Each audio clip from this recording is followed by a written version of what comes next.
توجہ ہو سلطان شاہ ناصر الدین مجاہد اسلام فاتح حلب و دمشق عادل و جبر حکمران سلطان نور الدین محمد زنگی دربار میں تشریف لا رہے ہیں۔ تمام اہل منصب ادب و احترام کے ساتھ کھڑے ہو جائیں۔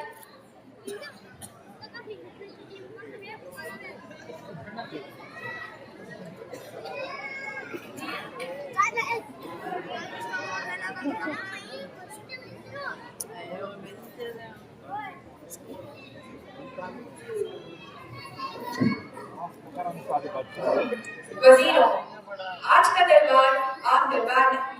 آج ہم یہ فیصلہ کریں گے کہ سلطنت کو اصل طاقت کہاں سے ملتی ہے۔ جہاں پناہ ایک فیصد خزانے کا حساب تو نہیں کرنا ہے یا ٹیکس بڑھانے کا حکم جاری کرنا ہے؟ نہیں برہان، آج ہم دیکھیں گے کہ ہماری اس وسیع سلطنت میں کس بچے کے دل میں قرآن کا نور سب سے زیادہ ہے۔ جہاں پناہ کیا بچوں میں مقابلہ کرنا ہے؟ ہاں، کیونکہ قوموں کا مستقبل بچوں کے ہاتھ میں ہوتا ہے اور بچوں کی اصل تربیت قرآن سے ہوتی ہے۔ اے وزیر دانا، بتاؤ ایک بادشاہ کو بادشاہت چلانے میں سب سے زیادہ کس چیز کی ضرورت ہوتی ہے؟ جہاں پناہ عدل کے بغیر سلطنت قائم نہیں ہوتی۔ بادشاہ سلامت، مستعفی معاف ہو اور اگر خزانہ نہ ہو تو فوج بھی نہیں رہتی۔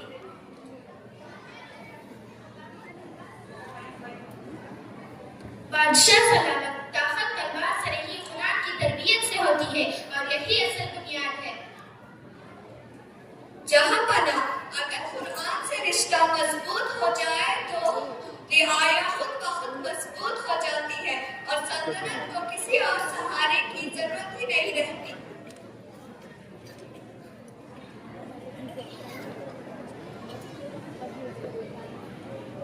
بادشاہ کا اعتبار بلند رہے۔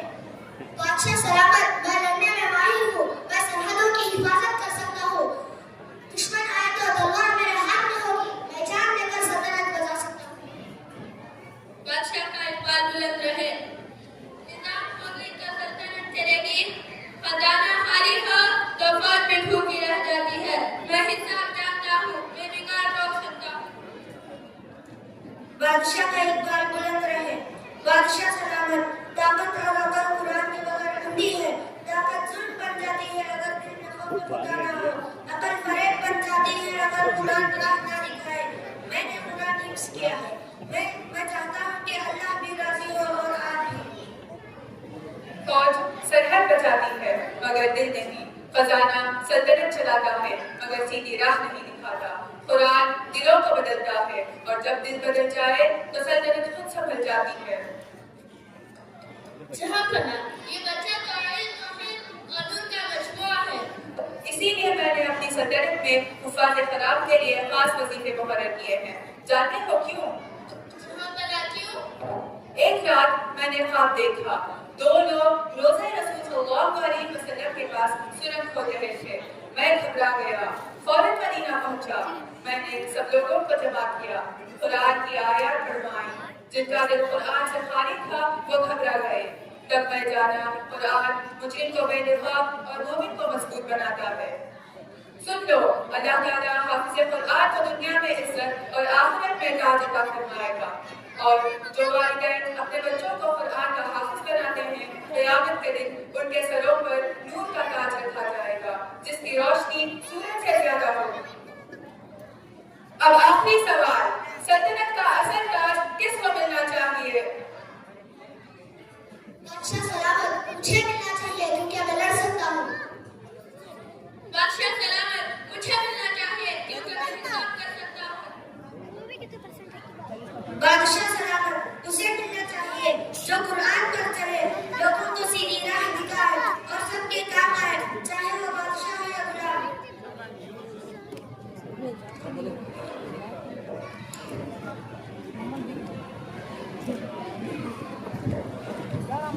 میں نور الدین محمود زنگی آج اعلان کرتا ہوں، تلوار سلطنت بچاتی ہے مگر قرآن دل بچاتا ہے، اور جس کا دل بچ جائے اس کی سلطنت کبھی نہیں گرتی۔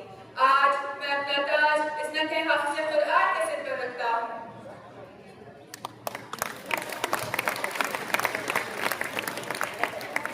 سے یہ حافظ قرآن نہ صرف اس دربار کا فخر ہے بلکہ اس امت کی آنکھوں کی ٹھنڈک ہے۔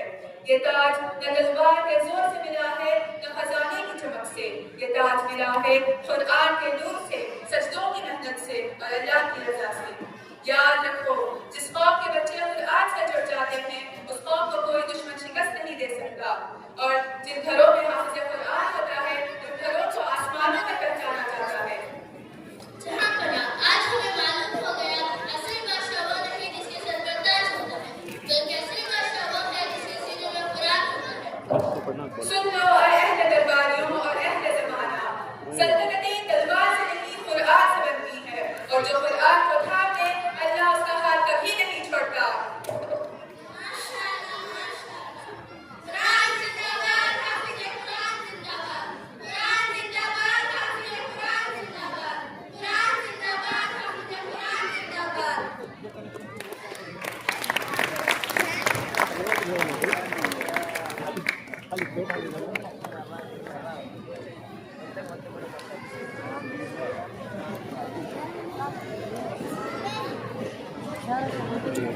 Thank you.